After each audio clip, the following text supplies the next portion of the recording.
Hello बच्चों, आप सभी का स्वागत है आपके अपने यूट्यूब चैनल चंद्रिका लेक्चर में। और आज इस वीडियो में देखेंगे हम क्लास 12th हो गया हिस्ट्री का। ठीक है, हिस्ट्री का यहाँ पर जो टॉप 30 MCQ क्वेश्चन। ठीक है, MCQ ये पार्ट मेरा जो वीडियो है 5 है, पार्ट 5। अभी तक अगर आप पार्ट 1 से लेकर पार्ट 4 तक वीडियो नहीं देखें, जब देखिए प्ले लिस्ट हम बना दिए हैं। ठीक है, वहाँ पर मिल जाएगा। और हम वैसे क्वेश्चन दे रहे हैं जो फाइनल एग्ज़ाम में ज़रूर मिलेगा। ठीक है, यहाँ पर और जेक 12th बोर्ड का जो फाइनल एग्ज़ाम होगा तो यह 2026 में, उनके लिए यहाँ पर हम जो ऑब्जेक्टिव क्वेश्चन दे रहे हैं 30 गो ऑब्जेक्टिव क्वेश्चन रहेगा फाइनल एग्ज़ाम में। तो आप अगर पूरा वीडियो मेरा देख लेते हैं ऑब्जेक्टिव क्वेश्चन वाला, तो 30 क्वेश्चन जो है ना, इससे बाहर नहीं रहेगा। 30 क्वेश्चन आप आराम से इतिहास में उठा सकते हो। बस आपको क्या करना है, पूरा वीडियो मेरा जो ऑब्जेक्टिव क्वेश्चन लाएगा पार्ट, जिस तरह से 30 टॉप जो वीडियो बना रहे हैं, 30 टॉप ऑब्जेक्टिव क्वेश्चन जो वीडियो बना रहे हैं, पूरा पार्ट आपको देखना होगा और चैप्टर वाइज भी दे रहे हैं। ठीक है, तो चलिए यहाँ पर देखते हैं 30 क्वेश्चन। और वीडियो पसंद आए तो लाइक शेयर और कमेंट कीजिए।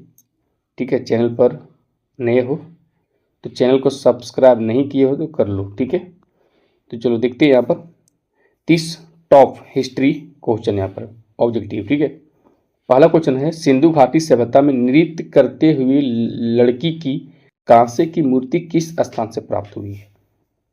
तो ये मिला है मोहनजोदड़ो में। ठीक है, याद रखना, हड़प्पा नहीं, रोपड़ नहीं होगा, कालीबंगा नहीं होगा, मोहनजोदड़ो मिला है। ठीक है, नेक्स्ट क्वेश्चन, हड़प्पा और मोहनजोदड़ो के बीच की दूरी कितनी है? अगर देखा जाए दोनों के बीच की दूरी, अगर बात करें दोनों के बीच की दूरी 483 किलोमीटर है। तो दूसरा ऑप्शन जो होगा सही होगा यहाँ पर। नेक्स्ट क्वेश्चन, मोहनजोदड़ो किस नदी के किनारे स्थित है? तो सिंधु नदी के किनारे स्थित है। ठीक है, और हड़प्पा रावी नदी किनारे है, याद रखना। नेक्स्ट, हड़प्पा सभ्यता का सबसे बड़ा नगर यानी स्थल कौन सा था? वो मोहनजोदड़ो है। ठीक है, याद रखना, कौन सा? मोहनजोदड़ो। नेक्स्ट क्वेश्चन, सिंधु सभ्यता के घर किससे बनाए जाते थे? ईंट से बनाए जाते थे। किससे? ईंट से। VVI बना लीजिए। ठीक है, VVI वेरी वेरी इंपॉर्टेंट ये ऑब्जेक्टिव क्वेश्चन है। सिंधु सभ्यता के घर किससे बनाए जाते थे? तो ईंट से बनाए जाते थे। नेक्स्ट क्वेश्चन, सिंधु घाटी सभ्यता में विशाल स्नानागार के अवशेष कहाँ मिले हैं? स्नान के जो है कमरा मिला होगा, घर मिला होगा यहाँ पर विशाल। ठीक है, तो वो मिला है मोहनजोदड़ो मिला है। ठीक है, याद रखना। नेक्स्ट क्वेश्चन, पुरोहित राजा का अवशेष किस नगर से प्राप्त हुआ है? पुरोहित राजा का, तब मोहनजोदड़ो से। नेक्स्ट, हड़प्पाई किस देवी की पूजा करते थे? मतलब हड़प्पा सभ्यता में। ठीक है, अगर वहां देखें तो हड़प्पाई किस देवी की पूजा करते थे? तो ये हो जाएगा मातृ देवी। ठीक है, मातृ देवी। तीसरा ऑप्शन यहाँ पर सही होगा। नेक्स्ट, सिंधु घाटी सभ्यता में समाज का स्वरूप क्या था? तो समाज का स्वरूप यहाँ पर मातृसात्मक था। ठीक है, मातृसात्मक। नेक्स्ट, हड़प्पा सभ्यता का प्रशासन किस प्रकार का था?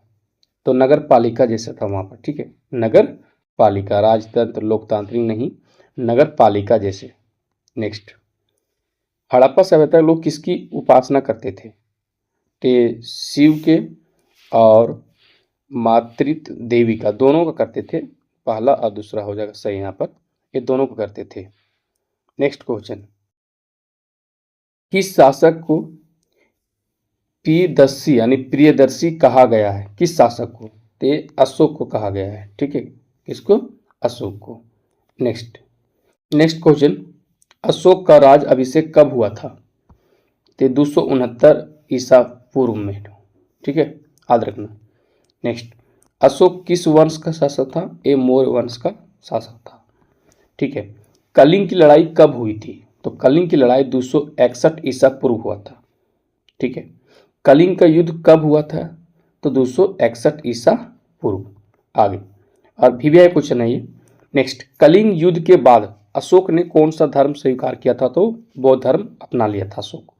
ठीक है, नेक्स्ट, सारनाथ का स्तंभ किसने बनाया? सारनाथ का स्तंभ तो अशोक मौर्य, ठीक है, अशोक सम्राट ने बनाया, ठीक है। आगे, प्राचीन भारत में अभिलेख की शुरुआत किस शासक ने किया? तो अशोक ने किया। नेक्स्ट, भारत में प्राचीनतम अभिलेख किस भाषा में लिखे गए? तो ये प्राकृत भाषा में। किस भाषा में? प्राकृत भाषा में।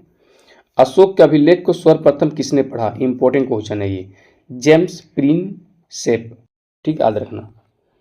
नेक्स्ट, अशोक की कलिंग विजय का उल्लेख किस शिलालेख में मिलता है? ठीक है, कलिंग विजय हुआ था, कलिंग का जो युद्ध हुआ था उसमें अशोक जीत गया था, तो उल्लेख किस शिलालेख में मिलता है? तो 13वीं शिलालेख में, ठीक है। आगे, अशोक के अभिलेखों में कितने प्रकार के प्रांतों का उल्लेख है? अशोक के अभिलेखों में कितने प्रकार के प्रांतों का उल्लेख है? तो 5। नेक्स्ट, अभिलेखों में देव नाम यानी प्रियदर्शी किस राजा को कहा गया है?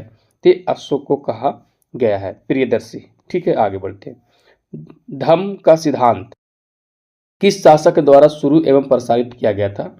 तो किया गया था अशोक के द्वारा, ठीक है। धर्म महापात्र की नियुक्ति किसने की? धर्म महापात्र की नियुक्ति किसने की? तो अशोक ने किया था। नेक्स्ट, धम्म की भाषा क्या थी?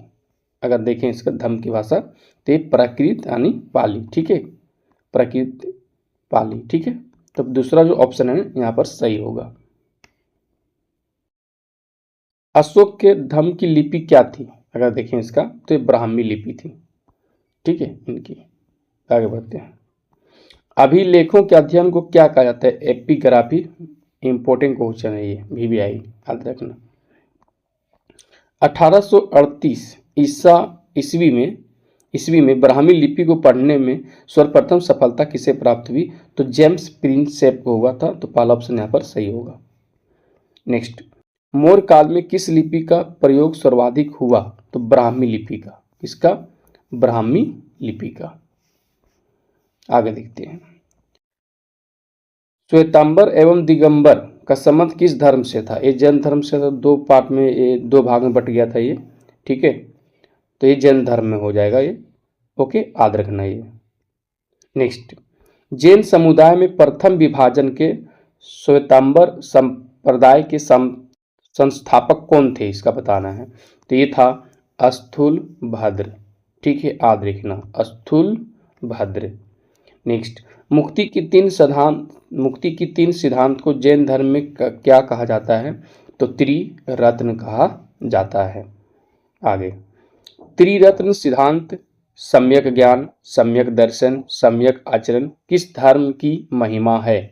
तो जैन धर्म में, याद रखना। आगे, जैन धर्म में पूर्ण ज्ञान के लिए क्या शब्द है? पूर्ण ज्ञान के लिए केवलय, ठीक है, केवलय, तीसरा ऑप्शन सही होगा। नेक्स्ट, पंच महावर्त संबंधित है निम्न से, ठीक है, तो हो जाएगा जैन धर्म से, ठीक है। जैनियों की भाषा क्या थी? तो प्राकृत भाषा जैन धर्म के। महात्मा बुद्ध का जन्म कहाँ है? तो ये इसका जन्म हुआ था लुम्बिनी यानी कपिल वस्तु में। तो 30 क्वेश्चन हम यहाँ पर कंप्लीट कर लिए, ठीक है। टॉप 30 ऑब्जेक्टिव क्वेश्चन था हिस्ट्री का ये, ठीक है। एक पार्ट मेरा 5 यहाँ पर कंप्लीट हुआ, अब पार्ट 6 हम लेकर आते हैं, ठीक है। और हम क्लास 8 से लेकर 12 तक जेक बोर्ड के लिए वीडियो बनाते हैं। अभी ऑब्जेक्टिव दे रहे हैं, फिर हम सब्जेक्टिव लेकर आएंगे, ठीक है, और फाइनल एग्जाम तक देते रहेंगे, ओके। वीडियो कैसा लगा? अच्छा लगा तो लाइक, शेयर और कमेंट जरूर कीजिए, ओके, बाय।